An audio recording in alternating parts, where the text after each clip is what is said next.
Good morning, Cowboys fans, and welcome to another edition of The Leftovers. You know how we do.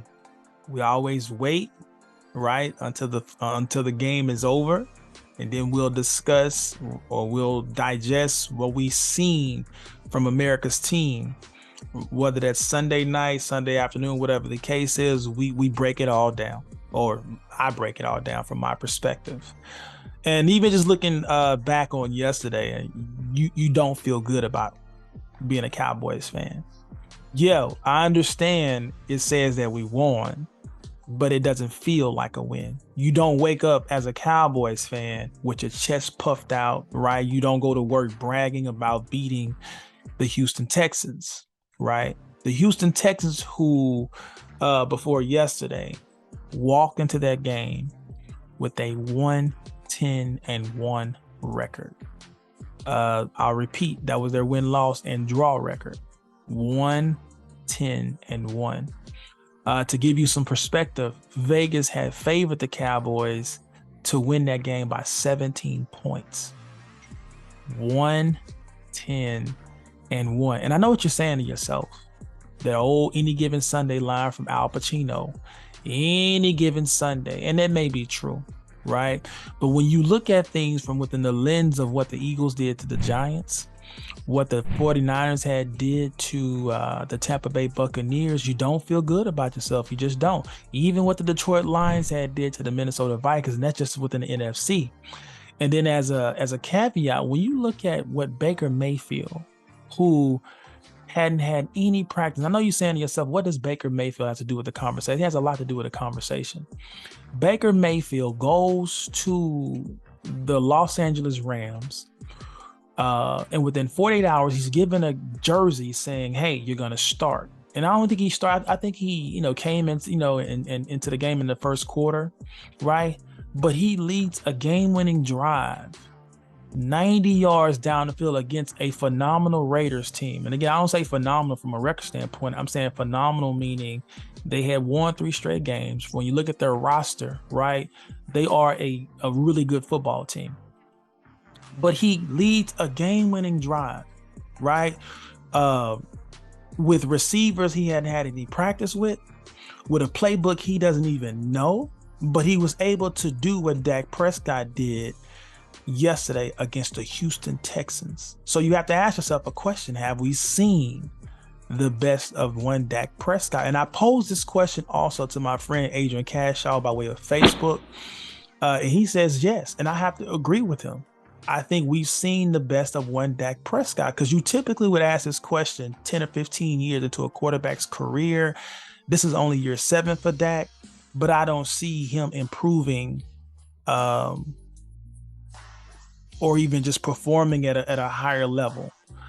And to me, looking into the playoffs, you have to have 3 things working for you. You have to have exceptional coaching. You have to have a dominant defense or a superb defense. And you have to have offensive weaponry. And we look over the course of Dak Prescott's career, he has had all of those. Well, maybe not all of those, right? Maybe, from a defense perspective, earlier within his career, he didn't have a good defense, but he has had all of those. And I know what you're saying. You're going to say, well, he had Jason Garrett. He's had Mike McCarthy. And my defense to that, or even my answer to that would be, I don't see how you quite divorce the quarterback's win-loss percentages from coaching. Do you get where I'm coming from? So in other words, anytime you talk about Dak, or anytime, the national analysts and pundits talk about Dak, the first thing they want to mention is his winning percentage and how, it's on par with one Tom Brady. No other quarterback has won more games within the first 6 seasons or 5 seasons or 7 seasons than Tom Brady and Dak Prescott. And I would even ask, well, who are their coach, right? Brady's coach was Belichick, right? And you don't necessarily see people saying, well, we're going to credit one Tom Brady, but we're not going to credit Bill, or we're going to credit Bill and not one Tom Brady. So you can't necessarily have that as your argument and say, well, we're going to credit Dak Prescott for all of those wins and losses, and we're not also going to praise one Jason Garrett or one Mike McCarthy. And even just speaking on Mike McCarthy, when you look at his first 3 seasons with the Dallas Cowboys, 12-5 last year, 10-3 this year, and he was 2-4 as Dak Prescott's coach before Dak Prescott injured his ankle, but still, like, that's 24-10. That's 14 games above 500, but yet you feel that coaching is an issue. And then when you look at defense, yeah, we understand that the Cowboys, they were a dumpster fire of a defense prior to the last 2 seasons. But since the drafting of Mike McCarthy, since the hiring of Dan Quinn, the defense have been top 5 for the past 2 seasons. So you cannot point the finger and say that's the problem, that side of the ball. You can't do that anymore. And then now you look at offensive weaponry. Dak Prescott has had some phenomenal offensive weapons throughout the entirety of his career, right? So let's look at him. He's had Zeke Elliott in the prime of his career, right? Again, the Zeke Elliott who had led the league in rushing for the first 3 seasons of his career and was all pro, I think 2 or 3 times over.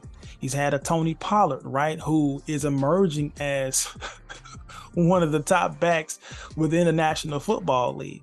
He's had one Dez Bryant. We all know, throw up the X, we all know who Dez was, right? He's had Amari Cooper. He's had CeeDee Lamb as a number 3 receiver. When you think about that, right? I'm going to slow down a little bit. CeeDee Lamb on last year's roster was the number 3 receiver behind one Amari Cooper and one Michael Gallup. And oh, by the way, you had Pollard, you had Zeke, you had the emergence of Dalton Schultz, right?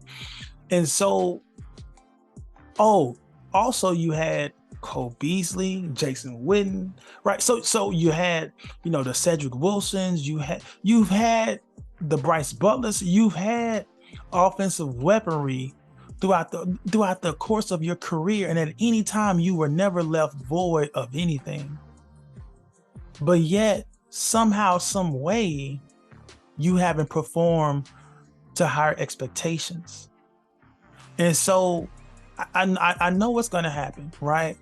What's going to happen is if the Cowboys fail to reach, the Super Bowl, if they fail to reach the NFC Championship, the first thing we're going to do is look at coaching. Well, it's not the first thing I'm going to do, but the first thing most people are going to do is say, well, hey, it's Mike McCarthy that's holding them back, or hey, he is short one offensive weapon, or hey, the defense is not performing. But guys, it's not coaching.